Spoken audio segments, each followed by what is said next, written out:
గుద్దుపోతుంది మరి కెమెరాలో పడిపోతుంది.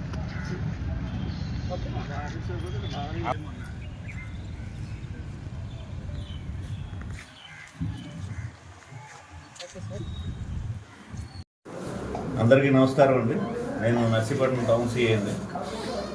మా ఎస్పీ గారు అండ్ మా డిఎస్పీ గారు ఉత్తర్వుల మేరకు ఈ మధ్యకాలంలో మనకి నర్సీపట్నం టౌన్లో ఈ మోటార్ వెహికల్స్ ఏవైతే 2 వీలర్స్ బైకులు దొంగతనాలు కొద్దిగా జరుగుతున్నాయి ఎక్కువగా అని చెప్పేసి దాని మీద మేము ప్రత్యేకంగా ఒక దృష్టి సారించడం జరిగింది. దాని మీద మేము ఒక ప్రత్యేకమైనటువంటి ఒక crime team Nagendra and Satish Nani వాళ్ళ ఆధ్వర్యంలో ఒక టీంని ఏర్పాటు చేసి గత వారం రోజులుగా మేము అదే పనిగా రాత్రి కోళ్ళు కష్టపడితే మనకి ఎటకాలకు ఒక ముద్దాయి మనకి దొరకడం జరిగిందండి.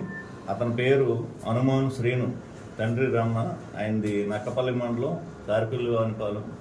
అయితే ఆయన్ని పట్టుకున్న తర్వాత మనకి ఈరోజు ఉదయం మనకి నర్సీపట్నంలో ఆయన ఒక బైక్ దొంగతనం చేసి పట్టుకెళ్తున్నాడనే సమాచారం మీద మనం పెద్ద చెరువు దగ్గర నర్సీపట్నం పెద్ద చెరువు దగ్గర మనం పట్టుకుంటే ఆయన మొత్తం మనకి 8 బైకులు రికవర్ ఇచ్చారు. అందులో 5 బైకులు అండ్ 3 స్కూటీలు అలాగే 2 ఫోన్లు కూడా ఆయన నుంచి రికవరీ చేయడం అయింది. అతనికి ఈ దొంగతనాలకి అటువంటి హెల్ప్ చేసినటువంటి వాడు పెదబొడ్డేపల్లికి చెందినటువంటి ఒక వ్యక్తి ఉన్నాడు.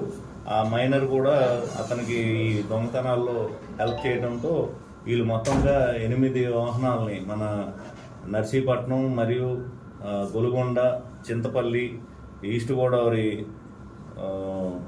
గోదావరి ఏరియాల్లో దొంగతనాలు చేసినటువంటి తొండంగి మరియు బెక్కవోలు ఈస్ట్ గోదావరి ఈ ఏరియాలో దొంగతనం చేసినటువంటి 8 వాహనాలని మనం స్వాధీనం చేసుకున్నాం.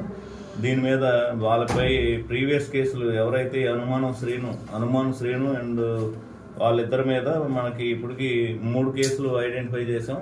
ఒకటి నక్కపల్లిలో, ఒకటి ఎలమంచిల్లో, అలాగే ఇంకోటి ఈస్ట్ గోదావరిలో కూడా వాళ్ళకి దొంగతనం కేసులు ఉన్నాయి. దాని మీద వాళ్ళిద్దరిని ఈరోజు అరెస్ట్ చేసి కోర్టుకి తరలిస్తున్నాం. ఆ వెహికల్ ఏవైతే ఉన్నాయో అవన్నీ కూడా మనం రికవరీ చేసి ఎవరైతే బాధితులు ఉన్నారో వాళ్ళందరికీ కూడా మనం హ్యాండ్ ఓవర్ చేస్తున్నాం. దీంట్లో మా SIs 2 Ramesh and Uma and మా క్రైమ్ టీమ్ అంతా కూడా కష్టపడి పనిచేసి రికవరీ చేశారు. ఇంకా మరికొన్ని ముద్దాయిలు కూడా ఉన్నారు. వాళ్ళని కూడా మేము త్వరలోనే స్వాధీనం చేసుకొని మరికొంతమందికి కూడా ఈ బాధితులు ఎవరైతే ఉన్నారో బైకులు పోయిన వాళ్ళందరికీ కూడా మనం రికవరీస్ ఇస్తామండి. Thank you. దొంగతనం చేసేది అయితే కీ హ్యాండిల్ ఓపెన్ అయితే కీస్ అంటే డూప్లికేట్ కీస్తో ఆపరేట్ చేసి తీసుకెళ్ళిపోతున్నారు.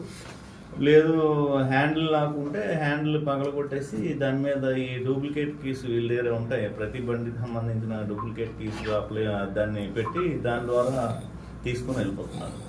ఇవన్నీ కూడా ఎవరో గుర్తు తెలియని వ్యక్తులకు అమ్మేసి వీళ్ళ సొంత అవసరాల కోసం ఖర్చులు పెట్టుకుని ఆ బైకులు అమ్మేస్తున్నారు. దాని మీద వాళ్ళు ఇచ్చిన దీని మీద మేము అన్నీ కూడా మళ్ళీ రికవర్ చేసాం.